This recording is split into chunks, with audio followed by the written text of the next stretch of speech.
Hello guys, welcome back to another Photoshop tutorial. I remain your host, Agu Joseph. In today's tutorial, we'll be looking at some common mistakes we graphic designers basically make while working with Adobe Photoshop. And if you're new to the channel, this channel is all about graphic design related content. And if you're yet to join the community, do well to smash the subscribe button, guys, and turn on the post notification bell to get notification whenever I upload new content on my channel. And if you're a returning subscriber, thank you for always watching. But without further ado, let's dive into today's tips. So we have to create a new project on which I will be explaining some of the mistakes.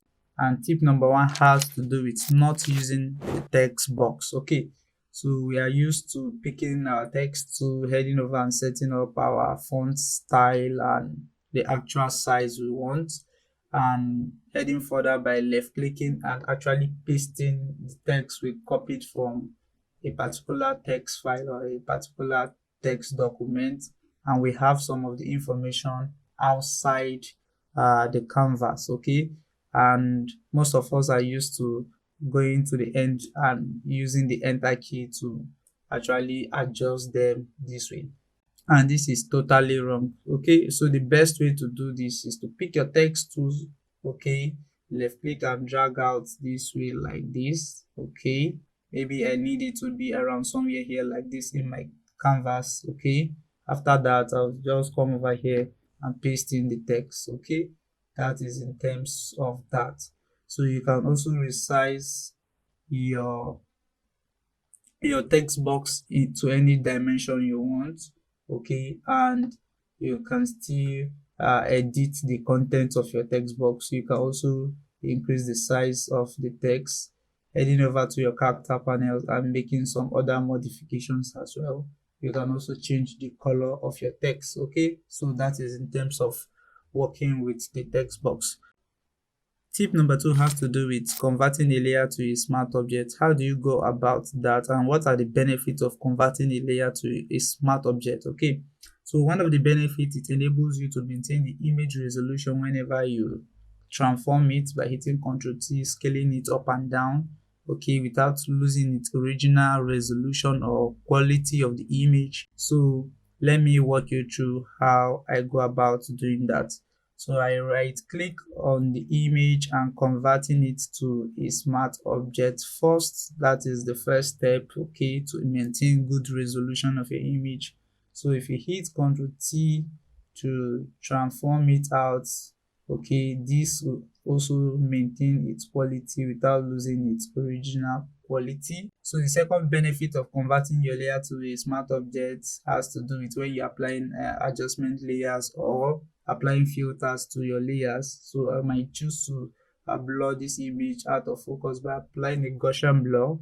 I might choose to blur it out this way, and if I click on the OK, I can still come over here, okay, by clicking on this arrow and double clicking on the Gaussian blur, and I can still make modification to it at any point in time in my project. Okay, so that is one of the benefits of you converting your layer to a smart object.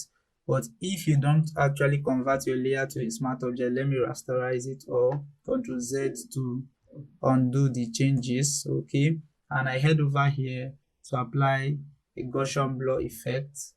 Okay, maybe I apply a Gaussian blur effect like this to this. There is no way I can make a correction or adjustments to this layer. Maybe I've gone multiple steps ahead in my design project, so I have to start hitting Ctrl Z. All depends on how far I've gone in the design project. Okay, so it is best for you to convert it to a smart object. Okay, so tip number three has to do with how you go about resizing your layers. Okay, so you hit Ctrl T. I notice most creatives, okay, they distort their layers by, it all depends on what version of Photoshop they are using. Instead of scaling both ends of the image equally, okay, they basically make a mistake whereby you see when they are scaling, it depends on the version, you notice the image is now looking a little bit distorted. That is not like the original look of the image. You notice that the image looks squeezed. Okay, So this is not actually right. Okay, this is totally wrong. Whenever you do this is totally wrong. Okay, so you hit Ctrl Z, you scale it out equally or holding Alt key on your keyboard, depending on what version of Photoshop you are using.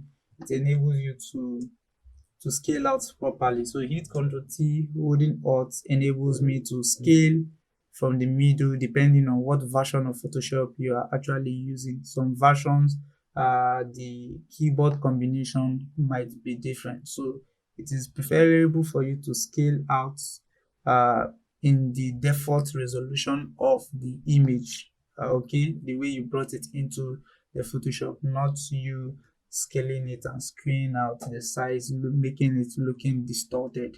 Okay, that is totally wrong.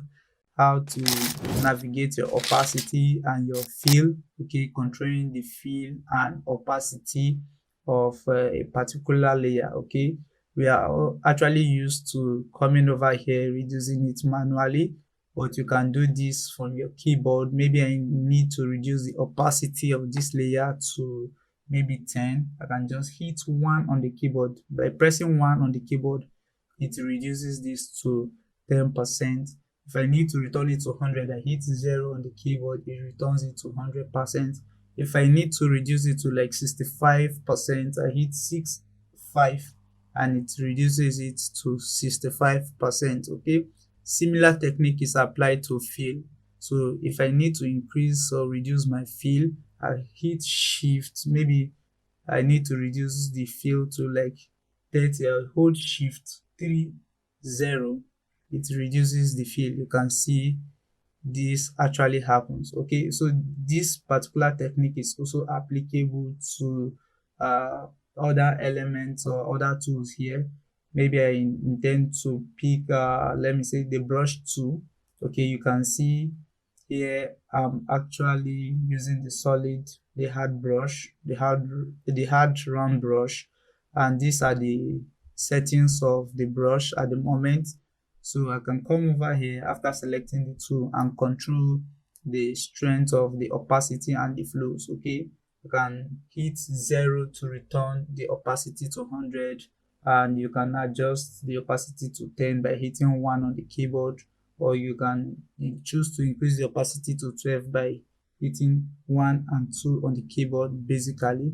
So the same technique is applied to flows. For flows, you hold shift whatsoever percentage you want to put, maybe shift 70, that is shift 70. It will actually control the flows as well. Okay, that is in terms of that. So the fifth tip has to do with using eraser tool instead of the layer marks. I always advise you to always work with a layer marks, but most creative have found it a habit of working with the eraser tool. So they go ahead by doing this way. Okay, and this, maybe you have gone multiple steps in whatever design you're actually creating. How do you go about uh returning this part of the image back? Maybe you discover that you need this part back. How do you go about doing this? Okay, so how do you apply the layer marks? So you head over here and add a vector mask. So you click on this icon here to add a vector mask. Make sure your foreground is set to black. Okay, so the black enables you to hide what you have on this white mask layer. So I pick my brush tool over here. Okay, after selecting the brush tool, scale it up with the square bracket key beside the P button. So brushing this way, please, you have to increase your opacity and flows back. And brushing this way, you can see you can actually hide these particular parts of this image. Okay, so you switching from black to white, okay, or by hitting the X key on the keyboard enables you to switch from one to the other, from either black to white. So me setting my foreground to white enables me to regain those places back at any point in time in my design project. Okay, so that is very important. So ladies and gentlemen, we've come to the end of today's tutorial. If you do find this video helpful, do well to smash the like button as well. Do well to smash the like button so that the YouTube algorithm can share this content with other creatives on the YouTube search engine. Guys, do that for me, please.